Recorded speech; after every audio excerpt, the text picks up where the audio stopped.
sen bize futbolu. Yolumuzdur daim Galatasaray yolu. Baş eğmedin sen rəqiblərinə, həmişə vurmusan onlara qolu. Adın duyulanda titreyir rəqibin, yanındayıq rahat olsun qəlbin. Çətindir sənə rəqib olmaq, əzilib altında bu Fənər bədbin. Daim qəlbimizdə sən ey şanlı klub, sevilirsən çünki səni şərəflilər tutub. Yorulmadıq biz sənin yolunda, çünki bu yol həmişə doğru yol olur. Avropa Fatihi sən Galatasaray, sənə dar gəlir meydan saray. Çempion olmaq tək sənə yaraşır, kubokların çoxdur say basay. Meydanı dar etdin sən rəqiblərə, aman verməmisən Fənərlilərə. Həmişə ağlar qoydun onları, çox qol vurmusan bu əziklərə.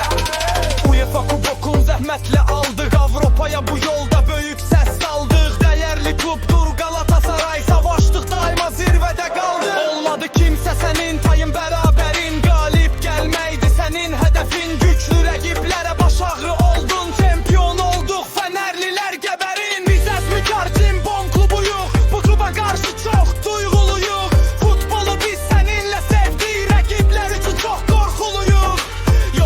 Yolumuzdur ey cimbom klub, Galatasaray qəlbimizdə taxtlar qurub. Səndən heç zaman ayrı qalmarıq, bil ki sarı qırmızılar yanında durub. Galatasaraylı olmaq bizə şərəfdir, çempionluq isə bizə hədəfdir. Rəqiblərə biz aman vermərik, cimbom həmişə güclü tərəfdir. Ulduzları düzürük dalbadal yenə, dərbilərdə olur qalmaqal yenə. Əzdicə əzirik biz bu quşları, onlara vermərik biz maçal yenə. Rəqiblərə biz qənim olmuşuq, Fənər klubuna çoxlu zərbə vurmuşuq. Haqsızlıq çox oldu bizim kluba, amma yenə də biz ayaqda durmuşuq. Milyonları sən sevdirdin özünə, hirsli vaxtı görünmə aslanın gözünə. İstəməzsən sən ona rəqib olasan, çünki darmabağın olub altında qalarsan.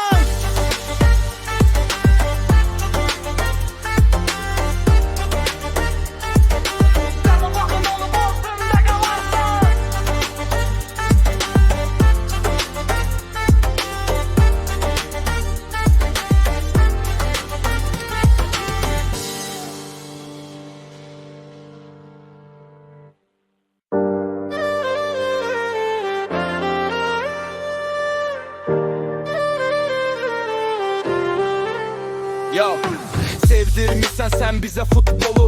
Yolumuzdur daim Galatasaray yolu. Baş eğmedin sən rəqiblərinə, həmişə vurmusan onlara qolu. Adın duyulanda titreyir rəqibin, yanındayıq rahat olsun qəlbin. Çətindir sənə rəqib olmaq, əzilib altında bu Fənər bədbin. Daim qəlbimizdə sən ey şanlı klub, sevilirsən çünki səni şərəflilər tutub.